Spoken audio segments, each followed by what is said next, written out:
Hey yo, y'all already know what time it is. You see the clock. It's 3:30, baby. And y'all know what it is. It's that no cap you chat brought by yours truly. And I ain't talking about me. Y'all already know. I'm talking about the amazing, phenomenal, outstanding vocal students that we have on this show. This is all about you guys.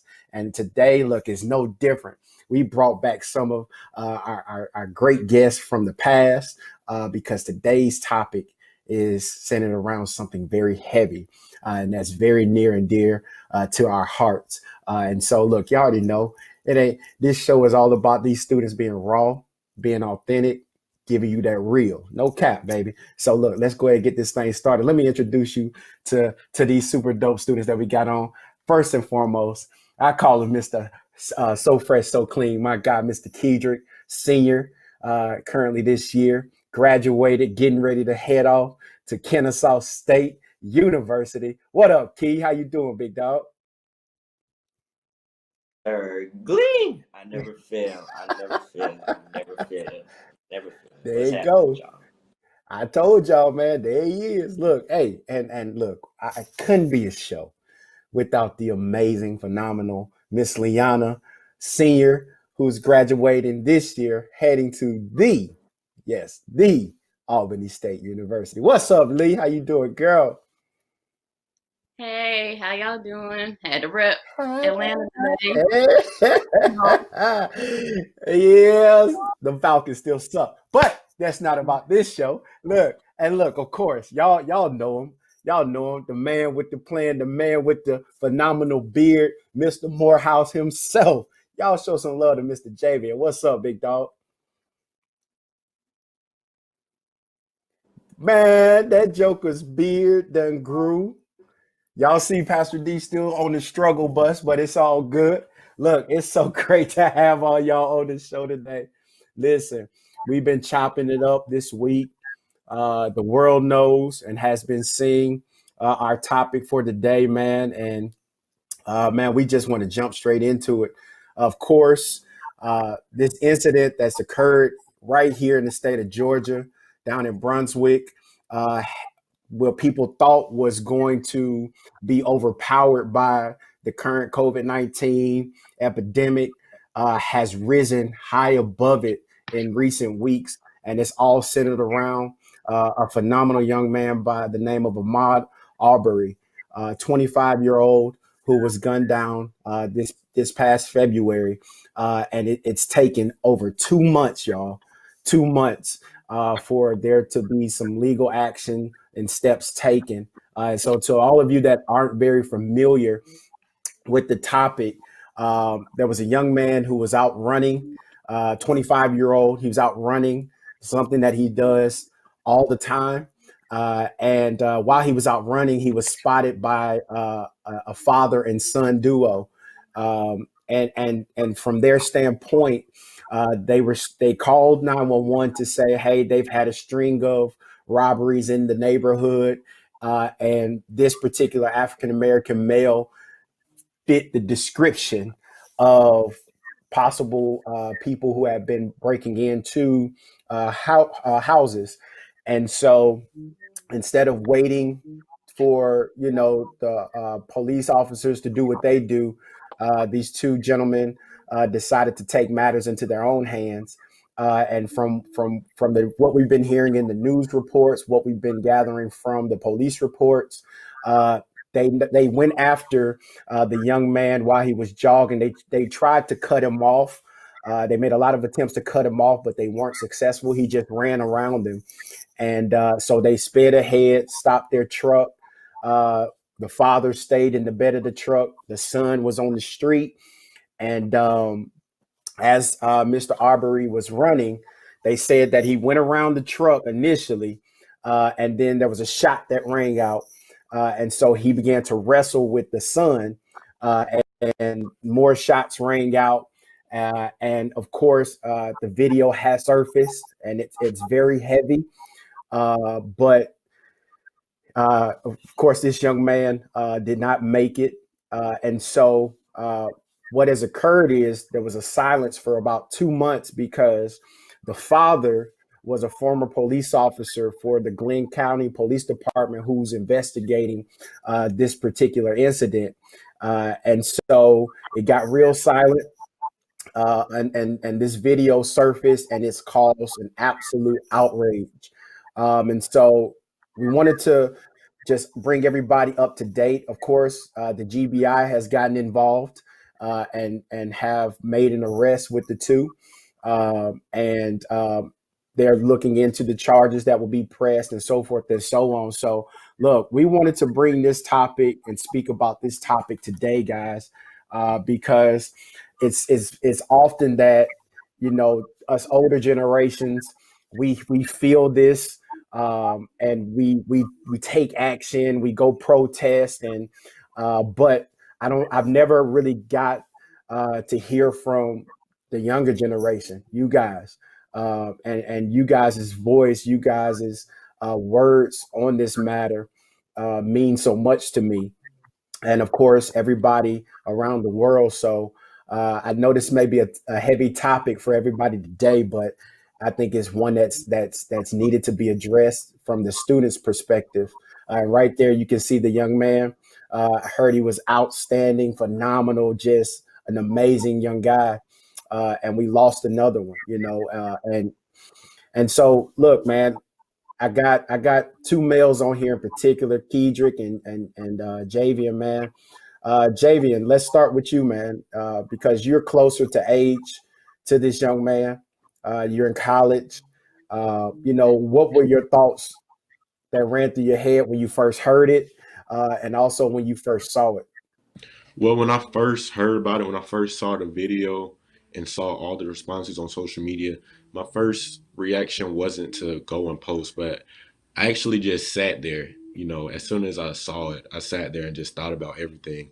And then I was just in disbelief because I couldn't believe, you know, an African American man can't go jogging without being hunted down like an animal.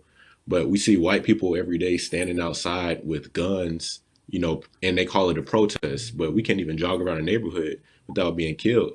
So that just, you know, and then what you said about me being closer in age, that really struck home for me as well, because that very well could have been me, you know. It's no reason that that couldn't have been me.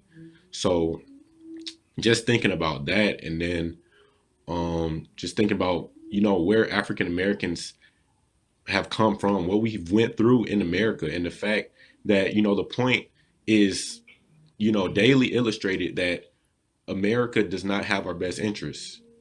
And you know, that's a hard truth. That's a hard pill to swallow. But I feel like African Americans, you know, definitely can see from this situation that America doesn't have our best interests, and that this country wasn't even built for us to be successful. You know, the whole system of capitalism was built for white people to be successful and build off of that. So it's, you know, it's just heartbreaking to see that this is continuing to happen, and it's kind of like putting the record on replay. Really, it's like the same thing over and over again, the same story, and then the fact that these people they weren't even arrested until 2 months after. You know, like that's just crazy to me. It shows me every day that even though we're not on the field anymore, even though we're not necessarily slaves, African Americans are not free in this country, and that's what came to my mind.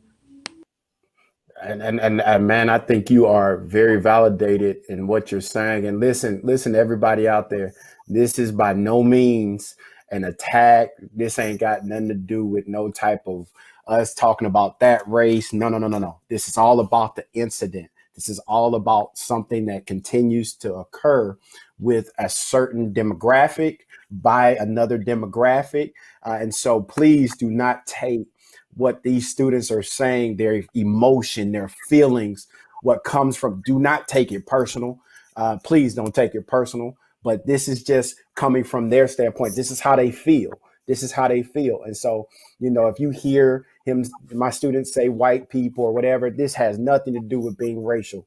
Okay. So I need you guys to hear with your heart. I need you guys to hear with your heart now.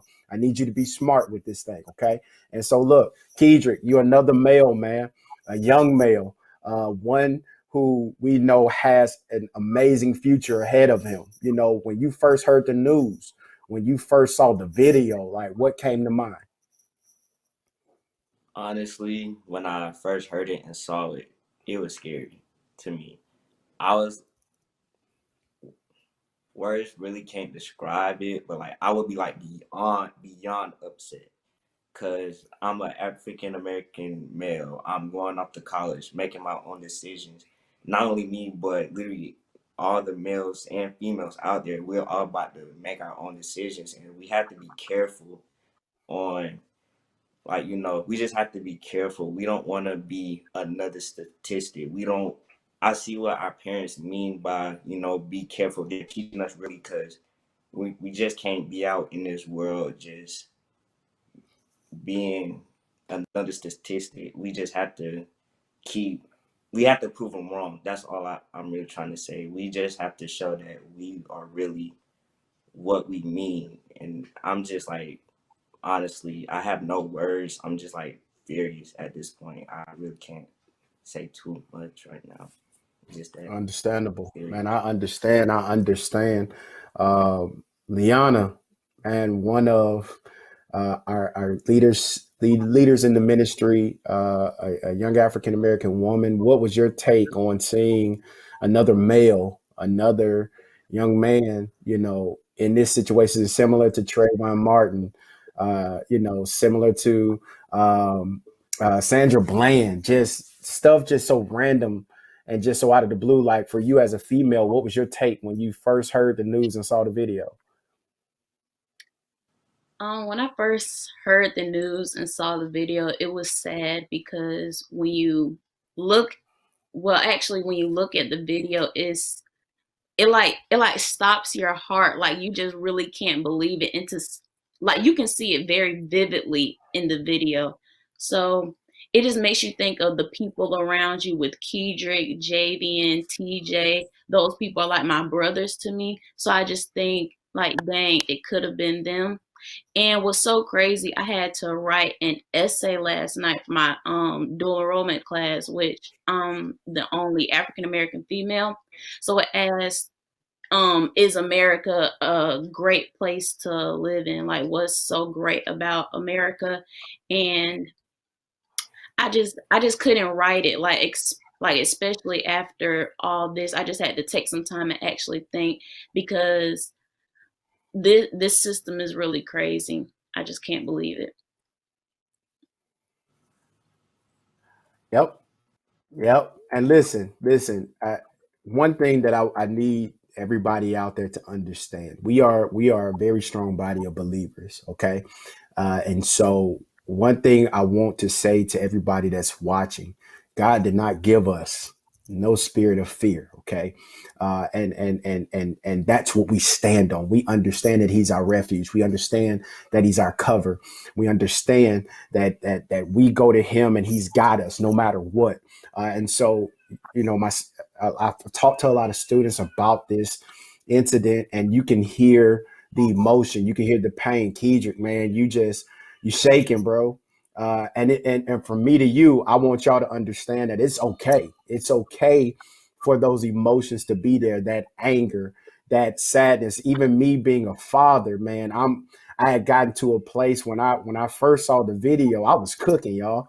And I just got a ding on my phone, and I was like, wait, what is this? And the video surfaced, and every time a gunshot went off, I'm 32, guys.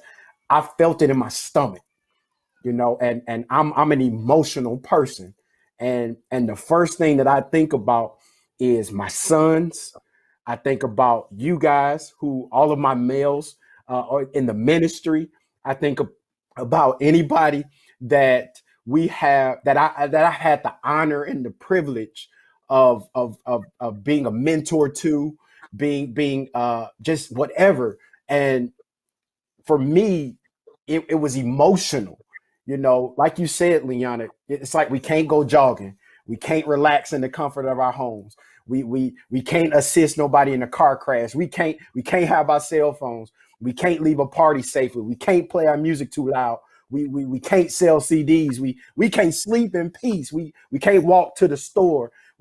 we can't play cops and robbers. You know, we can't go to church. We can't walk home with Skittles. And it's so emotional. It's so much that comes from it, and so you are validated in the emotions that you all feel right now. And so just know that, you know, you're good. And I'm very proud of you guys just being bold enough to get on and talk, especially in the midst of this. Y'all feel me? And so, you know, I just wanted to say that because I can, as I'm listening to you, I can see it, you know, and I can feel it.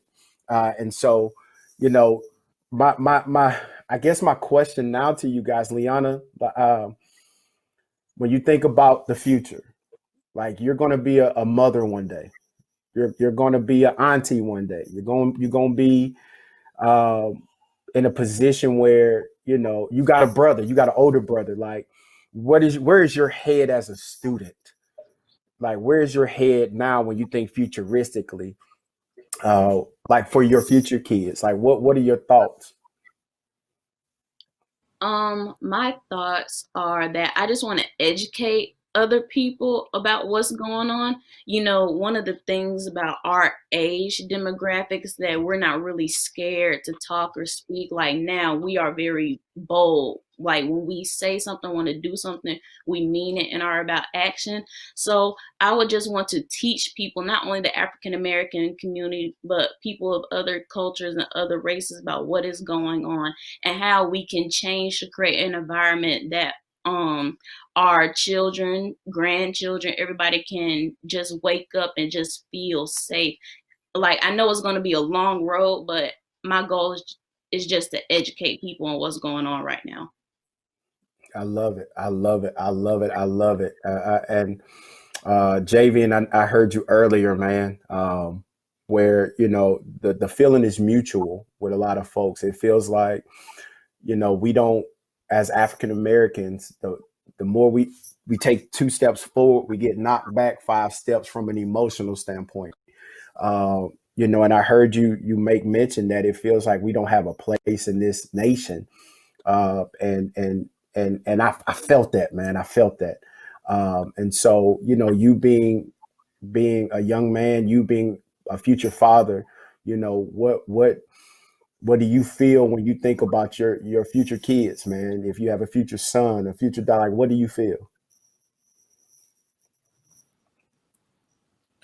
Well, man, I would definitely have to educate my children and let them know that, you know, there are people out in the world that don't have your best interests at heart. And I would have to let them know to sadly be mindful of your surroundings. Be mindful of the people that you're hanging around. Be mindful of what you say. Be mindful of what you do. And just acquaint yourself with people that have your best interests in mind. And if I obviously had a son, I would have to let him know, have to sit him down and let him know that, because you're a black man in America, there's certain things that you might see white people do that you won't be able to do, and that's just how it is. You can't have that same mindset of, Yeah. this is America, so I can do what I want to do and then have no repercussions. Like, yes, this America is called the land of the free and the home of the brave, but sadly, African Americans don't share that same freedom. We don't share that same freedom. Yes, we're free to the fact that we can live under capitalism, as I mentioned earlier, but as far as having the same privileges of the white majority, which is to, for instance, to jog in your neighborhood, to go to the store without being interrogated, you know, Yeah. driving in the car, and we don't have the privilege of driving in a car and then being pulled over by the cops without being worried. Right. Whenever It's sad. It's sad because whenever I'm driving No, and I see a police officer, like you I tense up. immediately feel uncomfortable. Yeah, Yes, I yeah, immediately yeah. feel uncomfortable. Like And I feel you. You tense I up just have like, to. and I still look. I still tense up to this day, man. And it's not that I'm afraid, right? But it's just so many possibilities, right? Yeah. Like you've been raised under this big cloud. I know if y'all parents probably spoke to y'all like my Duke spoke to me, right? Where you get pulled over, keep your hand on the steering wheel, don't make no sudden movements. Yes, sir. You know what I'm saying? And it's sad for us, right? And this just real talk. It's sad for us to have all of these precautions set up and it not be something felt like across the board. It's not even across the board, right? And it sucks. It sucks. But I think the beauty that's risen from this is that there have been a lot of people in the world that have stood up. African American, Caucasian, even all the way up to leadership. That has heavily gotten involved. How like I saw Mayor Keisha Lance Bottom, her post, and I've seen she's jumped ahead. I've seen a lot of celebrities jump in on this, which is something that's typical, right? And it's amazing to have the influence of those people speaking on this, right? So let me ask you guys this: like, how have you felt about, like, I even saw the Governor Kemp, he jumped in on this as well. So how do you feel now that this is surfaced? How do you feel leadership is handling this situation?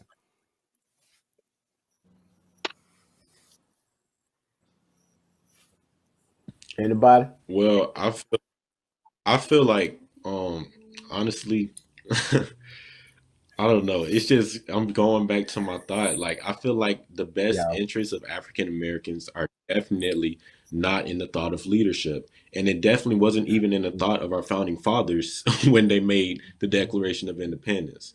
So I'm I like, got you. I just I'm saying like I feel like African Americans, we have to know that we have to have our own backs. Like we have to have I got us as a community. We have to look after each other because the government that we're under is not looking after us, and that's being you. I showed understand. every day. Even from this past incident, that's being shown. It took 2 months. That man was killed 2 months ago, Yep. and they So let me just ask you this. got arrested. Like, are you serious? Yep. What do you think should have been done? Like from you all standpoint, and like, what do you think should have been done in this situation? KJ, like, what do you think should have been done? 2 months ago, incident happened. On the spot should have been like done. Did like you should have. Okay, it should have been Yeah, taken you care good, of man. on the spot. I don't care. You should not wait 2 months just to arrest those two for killing an African American. It should have been done on the spot. Like Okay. nowadays, us teens, well, let me phrase that. Some teenagers, most teenagers, however you want to say, we are not woken up. We're not seeing what life is really is right now. And back when your question Mm, said about my future kids, you have to teach. I'm gonna make sure I'm gonna teach mine early, like real early, cause I'm gonna make sure they know what's going on. I'm gonna make sure that you can't do this, you can't do that in life. Like you have to start real early. And some teams right now, they pride gets to them like real hard. Like, oh, I'm not afraid of this. Oh, they can do what they want. I'm big boy. I'm gonna yeah, make it out on my own. No, that's not how it works. You have to get someone, talk to somebody that been there, done that, and like it should have been taken care of on the spot. Ain't no more waiting. We have to do something because, like Jamie said, African Americans nowadays have to have our own backs. And like you all are like family. Everyone who I know, who I'm close to, is like family to me. I don't know what I would do if I lost y'all. I would probably lose my mind. So all I have to say is just should have been taken care of on the spot. We just have to on have the our own spot. backs, and we have to start real early and just wake up like now, like I real feel you. like right now. I feel you, Liana. I saw you agreeing right when he was talking about students being numb, like students thinking that they are invincible, that things like this won't touch them. You know what I mean? So, what are your thoughts around that when he was saying that? I saw because I was agreeing with him. It's a lot of students out there that just, they see it in the news and it hasn't hit home for them yet, or they're unaffected by it. They just push it to the side. What are your thoughts around that? I feel like it hit home to many people now, especially because it happened like in Georgia, and that was like so close. Because I know some people, they were talking about it, making little comments about it online, and it's like, you got to think about it. Even the people in Georgia, like we live in Georgia and we didn't hear about this till now. So I think it has something to do with the police department too, because he worked for the police department and I feel like they covered it up.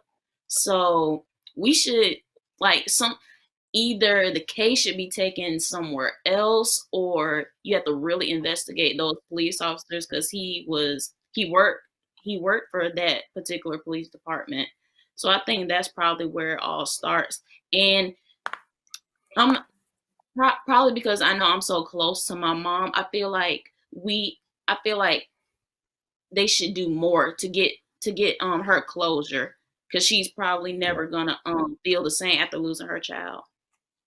Absolutely, absolutely. And listen, I'm loving you guys being honest, but let me say this, everybody that's watching, let me affirm you this. One, if you are African American student, male or female, if you are Latino students, if you are Caucasian students, it don't matter.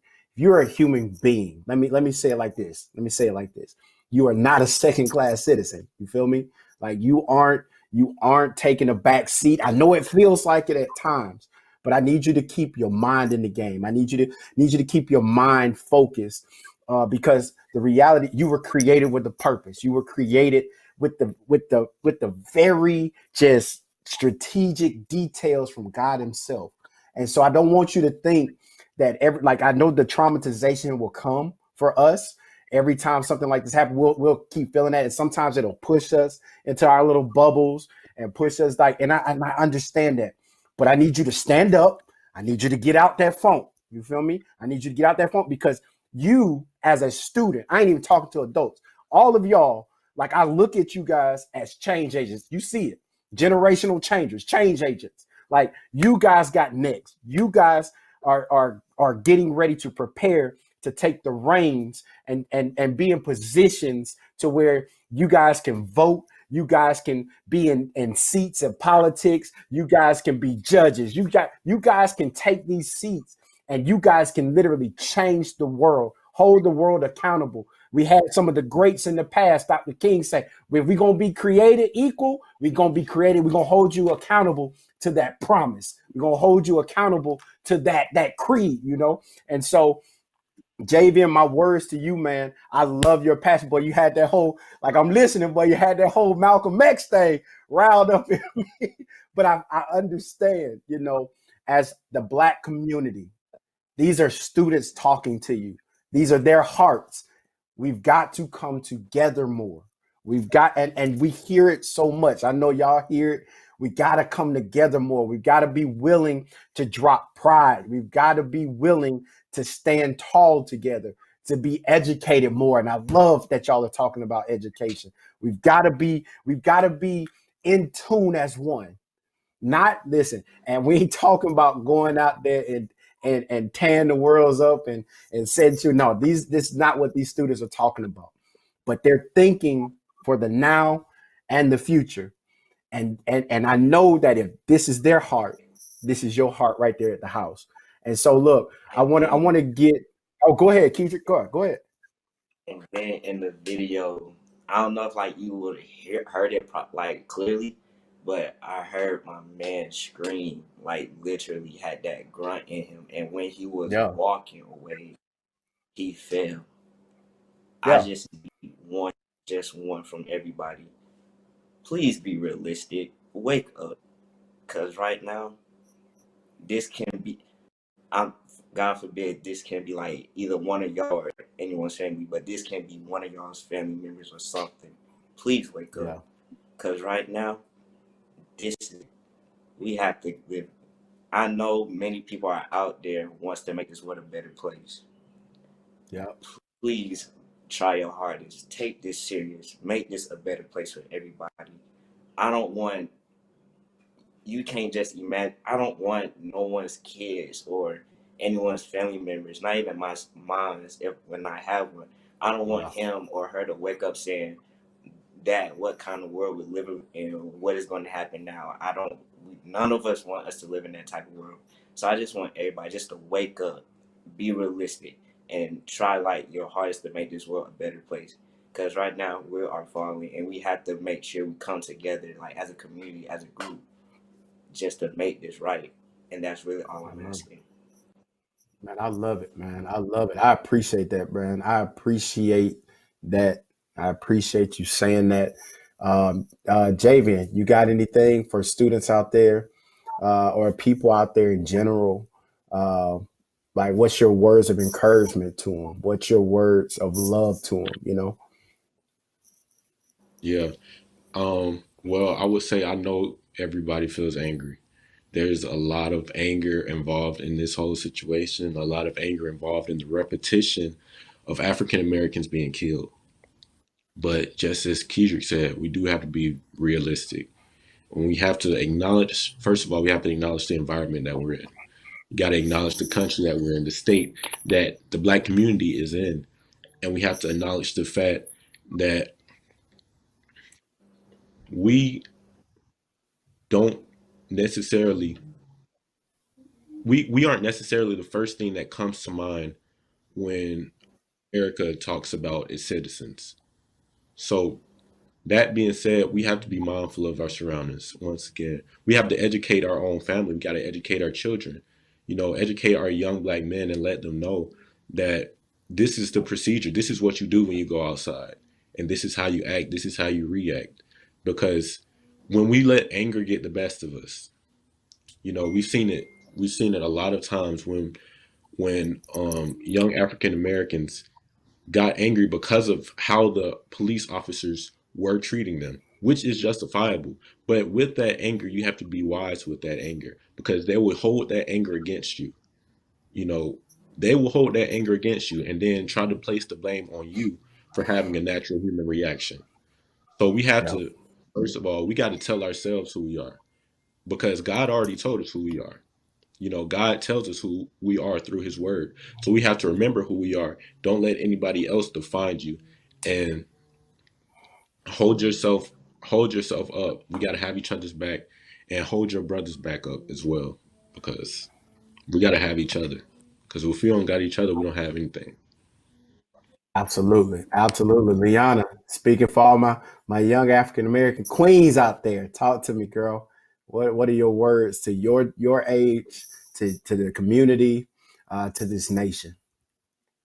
Well, first I just want to say, because now that I'm thinking about it, it's Teachers Appreciation Week. So shout out to everybody in DeKalb County who has ever taught me for going Hey, above the curriculum, for teaching me the stuff that we're talking about right now. Because yes, every ma'am. teacher that I've ever had from preschool all the way up to high school now, they have taught me that if you're not doing anything, you're not speaking about it, then you are a part of the problem.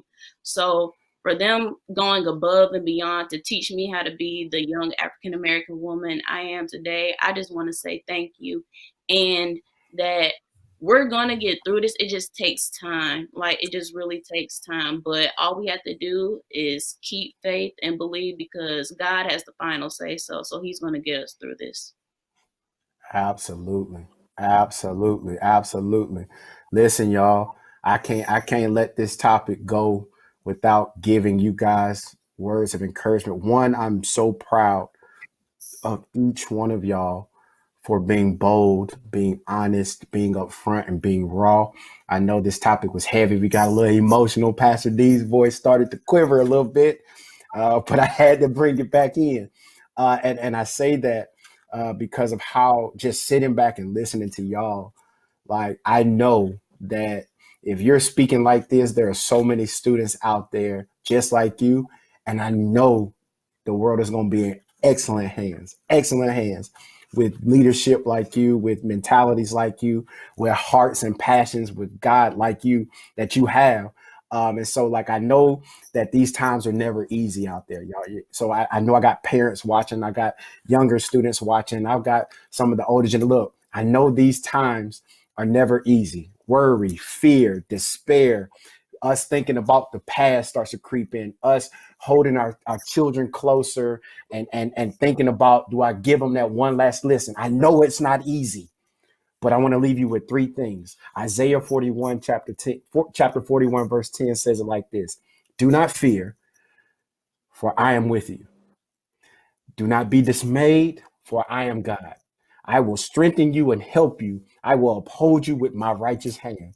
And John chapter 14, verse 27 says it like this: peace I leave with you, and my peace I give you. I do not give you as the world gives. So do not let your hearts be troubled, and do not be afraid. And Joshua chapter 1, verse 9 says it like this: be strong and courageous. Do not be frightened or dismayed, for the Lord your God is with you wherever you go. I say those words to encourage you, not for you to carry around the fear, not for you to carry around the emotions and let that hold you back, let that push you down. I say that because we know we serve an absolutely amazing God. And we know that sometimes situations like this happen. We know that. But we know that God has a greater plan. We know that God has the ultimate say so, like you said, Liana. And we know that the God that we serve has it all in his hands. And so, listen, this is what I want to challenge everybody out there in the world right now to do. This is what, and I've been seeing it all over social media. I've been seeing it everywhere. I posted it on our social media pages. But today, I challenge you today, tomorrow, this weekend, get up, get out, run, walk, jog 2.23 miles in honor of this amazing young man. I challenge you to do that. Get up, and as you're out there, I just want you to just honor him in that moment, because all he was doing what he did every single day. So I challenge you to get up with your families, go as a unit, get your friends, keep your social distancing now, but I challenge y'all to get out there. 2.23 miles. You can jog it, you can walk it, you can run it, you can ride a bike. Just get out there and honor this amazing young man. Listen, we love y'all. We appreciate y'all. Justice for Ahmaud Arbery. Man, thank y'all so much for joining the show. All right. I love y'all as always. And thank y'all for being authentic. Listen, this is another edition of No Cap Youth Chat with these super dope, amazing students and their raw and authenticity. Hey, we love y'all. Can't wait to see y'all again. Peace.